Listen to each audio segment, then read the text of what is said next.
श्रीमद् कुंज विहारणे नमः। श्री स्वामी हरिदास विजय तीर्थराम, श्री युगल सरकार, सदगुरुदेव और आप सभी रसिक भक्त वृंदों के श्री चरणों में दास का साष्टांग दंडवत प्रणाम। आज श्रीमद् भागवत महापुराण के दशम स्कंद के अंतर्गत 32वां अध्याय, भगवान का प्रकट होकर गोपियों को सांत्वना देना। श्री सुखदेव जी कहते हैं, परीक्षित, भगवान की प्यारी गोपियां विरह के आवेश में इस प्रकार भांति भांति से गाने और प्रलाप करने लगी। अपने कृष्ण प्यारे के दर्शन की लालसा से वे अपने को रोक न सकी। करुणाजनक सुमधुर स्वर से फूट फूट कर रोने लगी। ठीक उसी समय उनके बीचों बीच भगवान श्री कृष्ण प्रकट हो गए। उनका मुख कमल मंद मंद मुस्कान से खिला हुआ था। गले में वनमाला थी, पीतांबर धारण किए हुए थे। उनका यह रूप क्या था, सबके मन को मथ डालने वाले कामदेव के मन को भी मथने वाला था। कोटि कोटि कामों से भी सुंदर, परम मनोहर, प्राण बल्लभ श्याम सुंदर को आया देख गोपियों के नेत्र प्रेम और आनंद से खिल उठे। वे सब की सब एक ही साथ इस प्रकार उठ खड़ी हुई मानो प्राणहीन शरीर में दिव्य प्राणों का संचार हो गया हो। शरीर के एक एक अंग में नवीन चेतना, नूतन स्फूर्ति आ गई हो। एक गोपी ने बड़े प्रेम और आनंद से श्री कृष्ण के कर कमल को अपने दोनों हाथों में ले लिया और वह धीरे धीरे उसे सहलाने लगी। दूसरी गोपी ने उनके चंदन चर्चित भुजदंड को अपने कंधे पर रख लिया। तीसरी सुंदरी ने भगवान का चबाया हुआ पान अपने हाथों में ले लिया।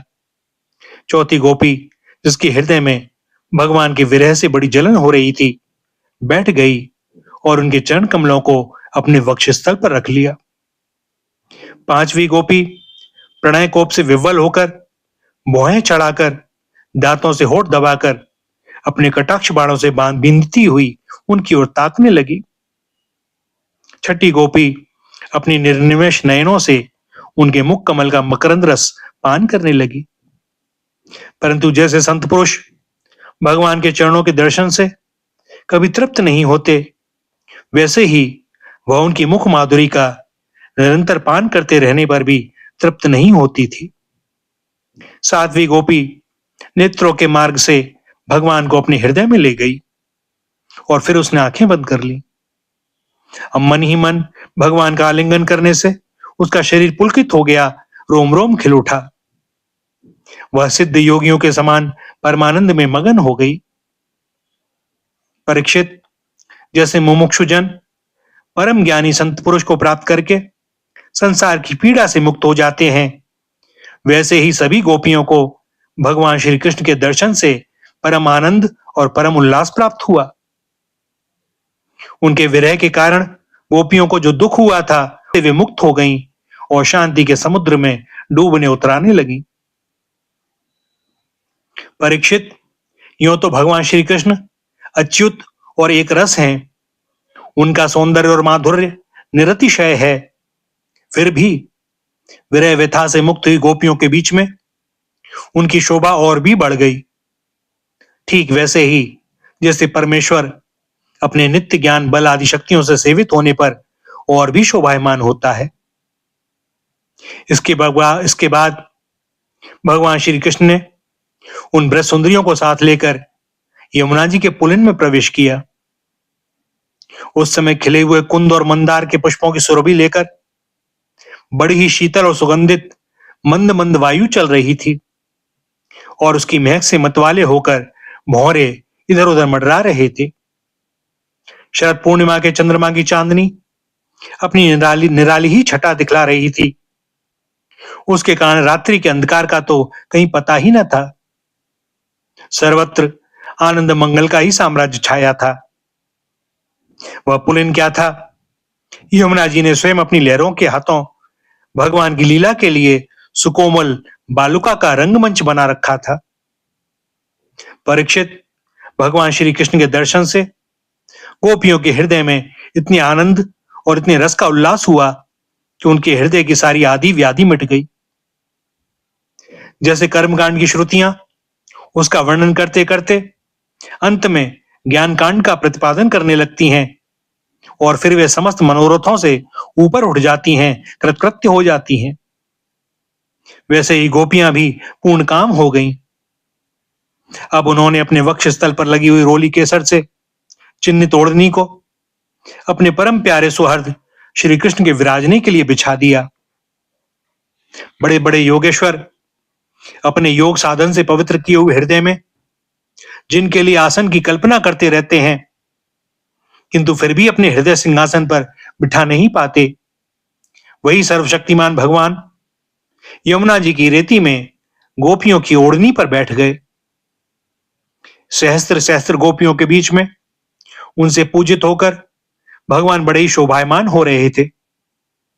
परीक्षित, तीनों लोकों में, तीनों कालों में जितना भी सौंदर्य प्रकाशित होता है, वह सब तो भगवान के बिंदु मात्र सौंदर्य का आभास भर है।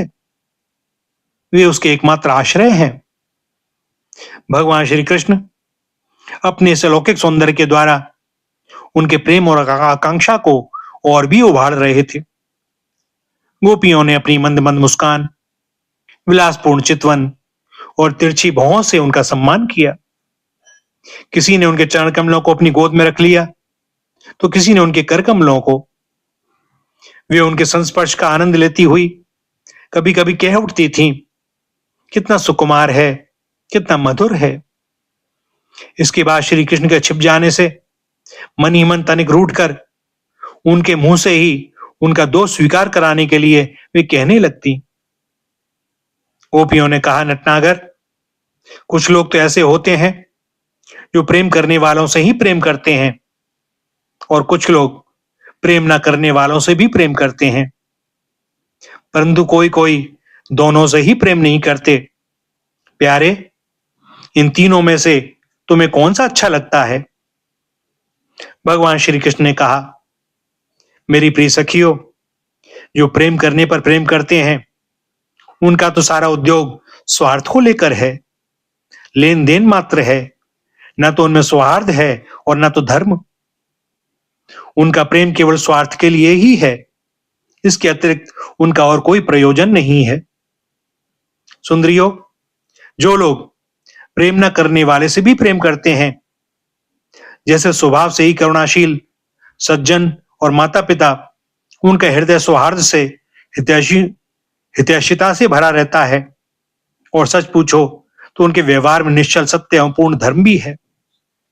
कुछ लोग ऐसे होते हैं जो प्रेम करने वालों से भी प्रेम नहीं करते, न प्रेम करने वालों का तो उनके सामने कोई प्रश्न ही नहीं है। ऐसे लोग चार प्रकार के होते हैं। एक तो वे जो अपने स्वरूप में ही मस्त रहते हैं, जिनकी दृष्टि में कभी द्वैत भासता ही नहीं। दूसरे वे जिन्हें द्वैत तो भासता है, परंतु जो कृतकृत्य हो चुके हैं, उनका किसी से कोई प्रयोजन ही नहीं है। तीसरे वे हैं जो जानते ही नहीं कि हमसे कौन प्रेम करता है। और चौथे वे हैं जो जानबूझकर अपना हित करने वाले परोपकारी गुरुतुल्य लोगों से भी द्रोह करते हैं, उनको सताना चाहते हैं। गोपियों, मैं तो प्रेम करने वालों से भी प्रेम का वैसा व्यवहार नहीं कर पाता जैसा करना चाहिए। मैं ऐसा केवल इसलिए करता हूं कि उनकी चित्त वृत्ति और भी मुझ में लगे, निरंतर लगी ही रहे। जैसे निर्धन पुरुष को कभी बहुत सा धन मिल जाए और फिर खो जाए तो उसका हृदय खोए हुए धन की चिंता से भर जाता है, वैसे ही मैं भी मिल मिलकर छिप छिप जाता हूं। गोपियों, इसमें संदेह नहीं कि तुम लोगों ने मेरे लिए लोक मर्यादा, वेद मार्ग और अपने सगे संबंधियों को भी छोड़ दिया है। ऐसी स्थिति में तुम्हारी मनोवृत्ति और कहीं ना जाए, अपने सौंदर्य और सुहाग की चिंता न करने लगे, मुझ में ही लगी रहे। इसीलिए परोक्ष रूप से तुम लोगों से प्रेम करता हुआ ही मैं छिप गया था। इसलिए तुम लोग मेरे प्रेम में दोष मत निकालो। तुम सब मेरी प्यारी हो और मैं तुम्हारा प्यारा हूं। मेरी प्यारी गोपियों, तुमने मेरे लिए घर गृहस्थी की उन बेड़ियों को तोड़ डाला है जिन्हें बड़े बड़े योगी यति भी नहीं तोड़ पाते। मुझसे तुम्हारे यह मिलन, यह आत्मिक संयोग सर्वथा निर्मल और सर्वथा निर्दोष है। यदि मैं अमर शरीर से, अमर जीवन से अनंत काल तक तुम्हारे प्रेम, सेवा और त्याग का बदला चुकाना चाहूं तो भी नहीं चुका सकता। मैं जन्म जन्म के लिए तुम्हारा ऋणी हूं। तुम अपने सौम्य स्वभाव से, प्रेम से मुझे उऋण कर सकती हो, परंतु मैं तो तुम्हारा ऋणी ही हूं। भैया, यहां पर दशम स्कंद का 32वां अध्याय समाप्त होता है और दास को अनुमति दें आज के लिए वाणी को विराम देने की। आगे श्री हरि की जैसी जो इच्छा। श्री राधा, श्री राधा, श्री राधा।